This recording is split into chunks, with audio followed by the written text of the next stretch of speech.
I'm like, what? I was not gonna be me. Hello guys. Hi guys. This is our first video of us vlogging and telling us of what is happening in our lives and how is it to close the distance and how does it feel to actually like moving together in the same apartment. We just want to do like this vlog to basically tell us how it feels, how it's surreal it feels to like close the distance when you actually meet the other one. Actually like really here. It's like crazy because you think this moment will never happen, but it does happen eventually if you do it the right way. The long distance relationships you sustain, and it's very hard, and at some moment you lose hope. But trust us, there are ways you can make it work. There are ways you can really like improve your communication, make it sustain, and still like build this light out of the tunnel, at the end of the tunnel, so you can be like, there's still hope and this is going to happen, and like what you have like is strong, and how to make it work. So here's how we go. So you want to start, or like Yeah. how was it? Like the first week, like the week before, the week before we started closing the distance, how was it? It was actually really funny because that's the time that I was arranging everything in the apartment.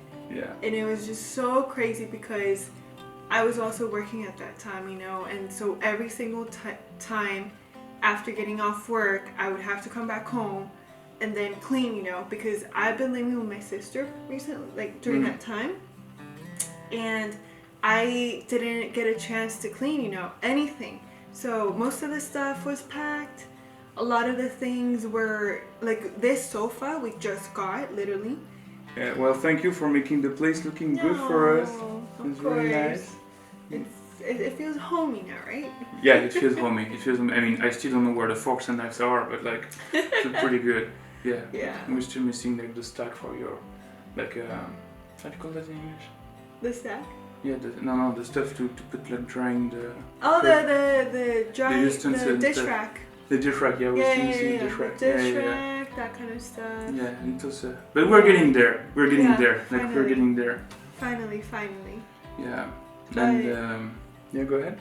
No, I was just gonna say, it's like such an exciting time because he's about to be here, but then that week is also very, because you're so close to closing the distance that you also are like every single second passing by kind of feels like an hour. Yeah.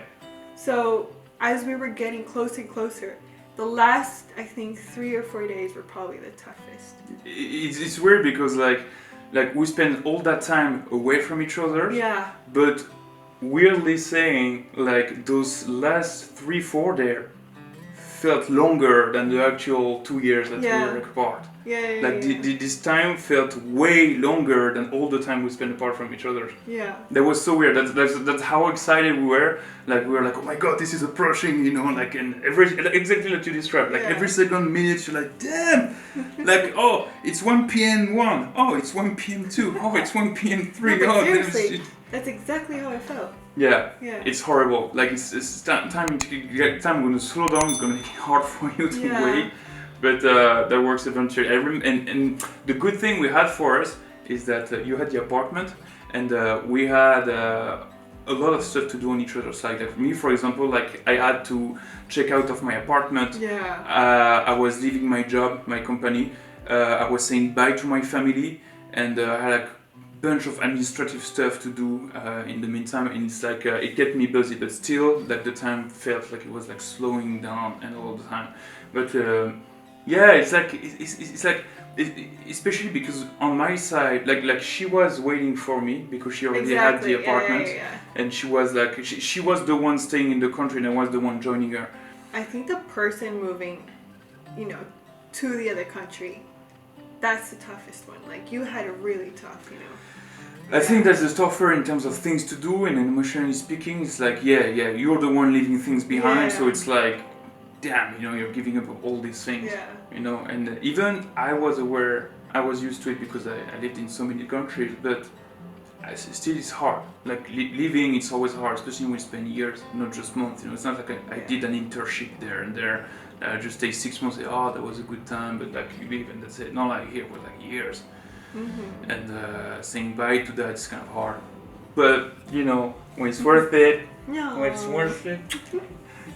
And yeah, so then here it goes. You know, it's like I'm having like the last meals with like my mom, my dad, and then my grandparents, and then my stepfather, etc., etc. So yeah, it's like we are having like all the best meals. You know, we go like in the greatest restaurant in town because they know like I'm going far for a long time, and I'm not gonna come back anytime soon, and then you don't know what's gonna happen. So it's like it's all up in the air. It's like, you know, very kind of sad to bring me to see me leave and stuff like that. And then the last day, and during all of that, it's like Tiffany is always texting me like, "Oh my God, I'm so excited!" And I'm like, "Yeah, I'm so excited too." You know, it's like we're like all this emotion building. Yeah, for the one who's leaving, it's so weird because like there's like this also excitement. Yeah. And then there's all this sadness. It's like a weird balance. Like, oh shit, I'm leaving my family behind, but I'm seeing my girlfriend, so happy. You know, but I'm leaving my family behind, but I'm seeing my girlfriend, so happy. You know, so it's like switching all this emotion. It's like, you know, I see my mom crying. She's so sad. You know, I'm like, oh, I'm so sad, I'm leaving mom behind. And then I'm like, oh, but I'm so great because I'm gonna see my girlfriend. And like, so it's like, so because there was like a train strike in France because I love that so much. My mom decided to basically drive me to the airport, which is super That was nice. so nice. Yeah, that's so like, nice. What, 2 hours? It's like 2 hours and a half driving there, and then she had like so much traffic jam after that, Oh so my she got God. stuck in the traffic. That was bad, but Oh my God. but no, I'm so lucky to have like a great mom like that. I was at the airport. I sent the text to her. It's like, yeah, okay, see you on the other side. I'm so excited. You know, she go to sleep, and then I wait, and then I see like flight delays. And Oh, like yeah, that's 5 probably- minutes. 5 minutes. I'm like, oh no, it's fine. 5 minutes, fine. Like Yeah. I have an hour to do the change. And it was like 10 minutes. Oh damn. And then 15 minutes, 20 minutes. I'm like, no, already? No, damn. I'm gonna miss the layover because if I miss the layover, then I'm gonna have to wait an entire day to go see my girl. And that's horrible because I've been waiting for the entire week, and the time is so slow, and you don't want to wait another day to close the distance. You have been waiting there for all these years, you don't want that. So I go in the plane, I go to the guy, I'm like, are we gonna make it for the layover? He said, yes, sir, don't worry, you're gonna make it to the layover. I'm like, oh, thank you, sir. I love you, you're my best friend right now. So I go to Zurich, because I did the flight from Paris to Zurich. And so I get to the layover port, and they say, the guy who takes the microphone is like, hello, we have an announcement. We have an overbooking situation.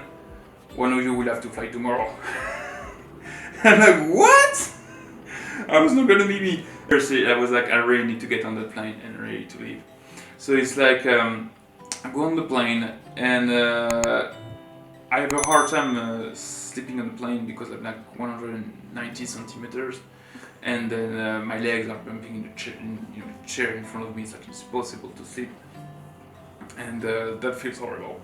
But I still manage to sleep. I sleep like for like 2 hours on like a 10-hour flight, something like that. So I wake up. I'm like, maybe we're almost there. I look at my watch, like, what? I killed only 2 hours. Plus, it was not like good hours sleep. Like my back was hurting and stuff like that. So I was like, that's horrible. I barely slept as well the night before. Oh yeah? I like barely slept. Yeah, I was too excited. I kept thinking, oh my Dino, Romain is coming very soon, and I kept waiting and waiting and waiting, and I think I slept like at around 1 a.m. and then I woke up super early, like at around 6 a.m. But to put that in context, 1 a.m. is super late for her because she goes to bed at like 10:30. Usually. 10:30. 10:30. 10:30, 11 p.m. So for her, like 1 a.m. is my 4 a.m. So she was fucked up basically after that. Yeah. Like I'm approaching the situation, like it was kind of foggy. It's like all the Hong Kong towers, it was kind of like a Chinese movie with all this mountain like disappearing and stuff like that. It was like all the towers and all the little island and stuff like that. It was so beautiful. Like I recorded it actually. I got something 4K. I hope it comes out good. Like I started recording it. It was so pretty. So we had like a special arrival, special weather for us, like gathering. It was great. Da-da-da-da. Yeah, it was close to the sunset. Close to the sunset. Yeah, very, very close, yeah. It's like almost golden hour time. Yeah, pretty much. Yeah, Pretty it's much. gorgeous. Pretty much. So it's like I land, and I'm like, oh my god, I'm landing. It's like I'm recording my face like in selfie mode when we actually land. You know, like when we land, I record my face like that, and it's like you see, boom, and then you feel the plane touching the ground, and then I'm like, and I'm like smiling like a kid, but like a kid. I'm like here, I'm like. You know, and I see the neighbors who look at me kind of like dude is recording his face because we landed, like maybe he's alive, he's happy that we're alive or something. Because, it's so weird, and I didn't care. I was just thinking of you, thinking about Hong Kong. I was looking Hong Kong at the window. I was like high, just on happiness, like looking at my phone. It was crazy, and then fuck, that was so beautiful. It was so great. Yeah, that was really great. That was really great. So it's like, I get off. I go through immigration, you know, like all the paper and stuff like that. I had packed some flowers for the special one, and I didn't post it on IG because I was like, she's gonna see it because she has access to the account. So I'm like, I should not post it on IG. So I had these flowers in my bag. They were a little bit like actually completely scratched, but like when I got them out of the bag, it's like I take them out. And I make them more fluffy. I take the plastic out, I open the flowers a bit, you know, so it looks like they're not too crushed. And go through the last border line of this thing with my luggage and all my layers of sweaters and stuff like that. It was so heavy. And I started like running because I was so excited. And like, you know, like they are the last doors, you know, like exit. After this point, you cannot go back. Like there's the last door will open themselves, and then I'm like, we're gonna be there, we're gonna be there, we're gonna be there. It's like I take my luggage, and I go there, and I'm like, where are they? I don't see them. Hey guys. Hey guys. So the video was too long. We edited it into 2 different parts. If you want to watch the next part, click here. Click here.